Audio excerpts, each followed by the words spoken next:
In fact, I'm glad you called out the difference between the legislative branch, where I've served for the last 8 years, and the executive branch, where I intend to serve for the next 4 years.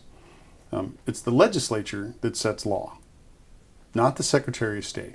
Contrary to what Mr. Fontes is peddling, he says that if I'm elected Secretary of State, that somehow I'll change mail-in voting. Well, that's not up to the Secretary of State. He should know that if he's going to be qualified for a Secretary of State role. It's the legislature that chooses the time, place, and manner of elections. It's up to the Secretary of State to see to it that the public policy that is put into law is carried out by the executive branch as the senior elections director. So I think that the most important thing that will be the hallmark of my administration in the Secretary of State's office, people are going to be held accountable to just follow the law.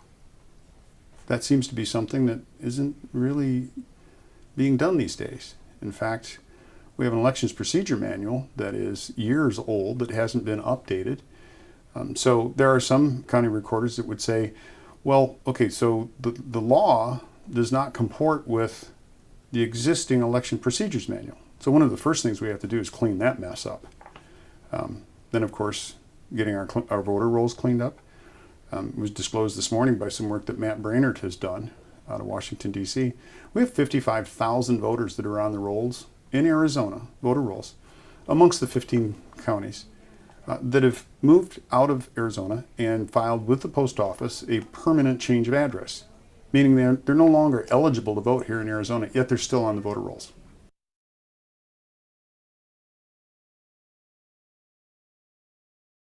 It's fair to say that as a Six Sigma process guy, I want to look at the process and let's find the defects. One of the worst things that you can do is just shoot from the hip. That's not the way I do business. We want to look at the process. We want to find out where are the defects in the process. Where are the places where voting irregularities, where ballots outside of the law? Because there's the problem. If you have an illegitimate vote, that's actually nullifying somebody else's vote. And it cuts across both political parties, by the way. If you have an illegitimate vote cast by either party against a candidate that somebody else would vote for, that illegitimate vote has just nullified somebody's suffrage. We can't have that, not as a civil society.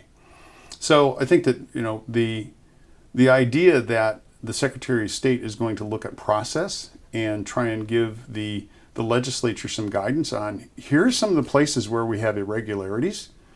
These are the things you might want to consider to improve the process. But all that has to be done through law.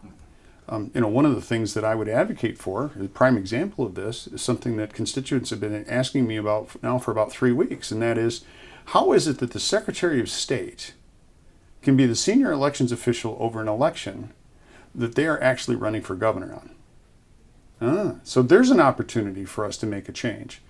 And my recommendation, quite frankly, would be after the primary, if that candidate who is sitting in the Secretary of State role proceeds past the primary, that's the one example where I believe we should have a resign to run law, because they need to remove themselves from having any potential of putting their thumb on the scale of election justice. You'd argue it's the perception of impropriety?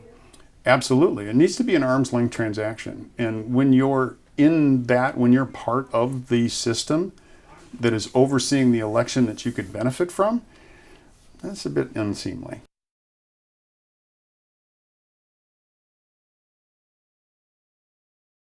I don't know that I can give myself a grade on that.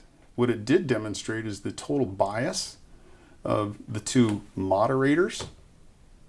That wasn't a fair debate. It was not even close. And the whole point of the Clean Elections Commission is to present an unbiased presentation where the two candidates have an opportunity to talk about policy, about their plans. All this was 25 minutes of Get Finchem. Okay. What they did in that moment is showed the bias of the media. And I've heard from Democrats, independents, Republicans, they were appalled at what they saw. Absolutely inexcusable. For the Clean Elections Commission to permit that to happen, Absolutely appalling. So no, I'm not going to give myself a grade on that. I'm hearing from constituents that they were glad that I stood up for myself, because that is an indicator that I'll stand up for them.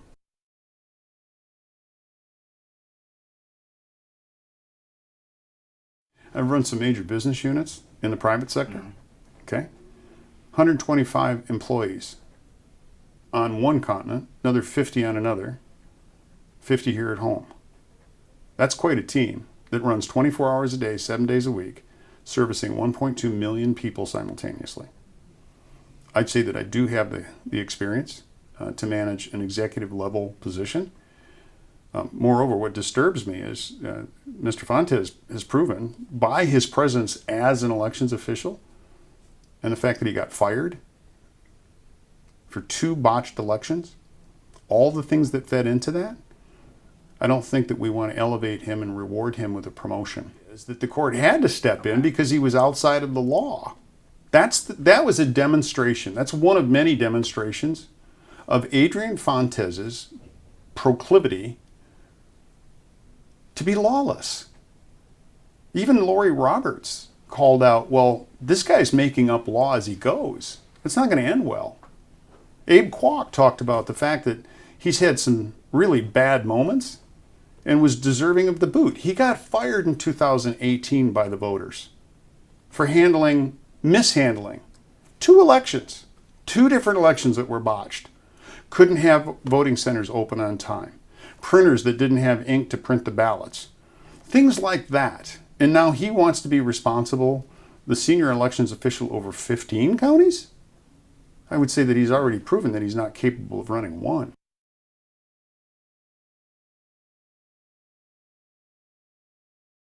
Yeah, it's a higher profile race, but I think that the thing that is different, a legislative race, Legislative District 11, I could drive from one corner of the district to another in about 2.5 hours. I'm putting about 4,500 to 5,000 miles a month on my car, doing an oil change every 14 to 21 days. So a statewide race is far more complicated because you're now dealing with 30 legislative districts. You're dealing with all 15 counties. You've got a polity that is somewhat divided. But here's what I find interesting. There are a lot of Democrats who want to hear what I have to say. One of the things that I'm really finding disturbing is the destruction of signs, the theft of signs. Since when is that okay in a civil society? I mean, the whole point is for us to have the equal opportunity in the arena of ideas, to talk about the ideas. My opponent, all he can do is shoot the messenger. I haven't heard one good idea come out of that man's mouth. He's in favor of national popular vote. He's in favor of ranked choice voting.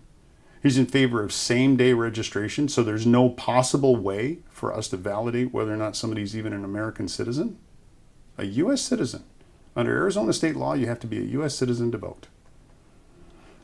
Some of the things that Adrian Fontes stands for, that would undo election security in this state. And we can't have that. Not if we're going to maintain a civil society.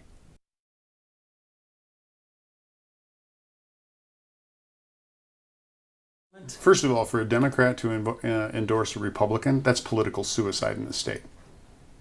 Hard stop.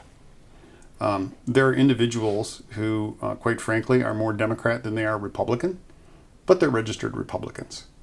Now, I don't expect everybody to agree with me. That's one of the joys of our system, that we can have a disagreement.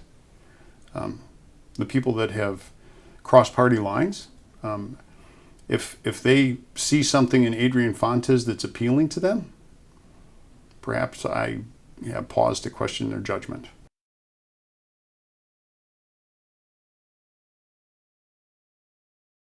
Here's an example. We had a whistleblower from inside the Democrat Party who said, here's how they're going to cheat. This is how they're going to do it. This is when they're going to do it. The famous Brian Watson email. 35,000 fictitious votes that were going to be injected into the system. Well, through statistical analysis and checking on some of the voting behaviors and some of the things that happened in a couple of the precincts, it's exactly what we found. That there were a number of votes that were injected into the system. Now, will we be able to find them? Once the votes are cast and they're into the general population of votes, probably not. But moreover, where we need to be at this point is preventing that kind of behavior in the future. One of the big things that I think we can do in order to prevent that is make sure that our voter rolls have been scrubbed, that the people who don't have a right to vote in the election are no longer on the voter rolls.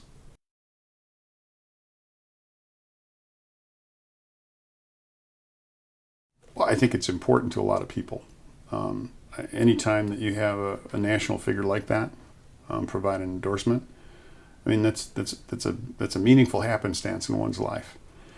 But this isn't about Donald Trump.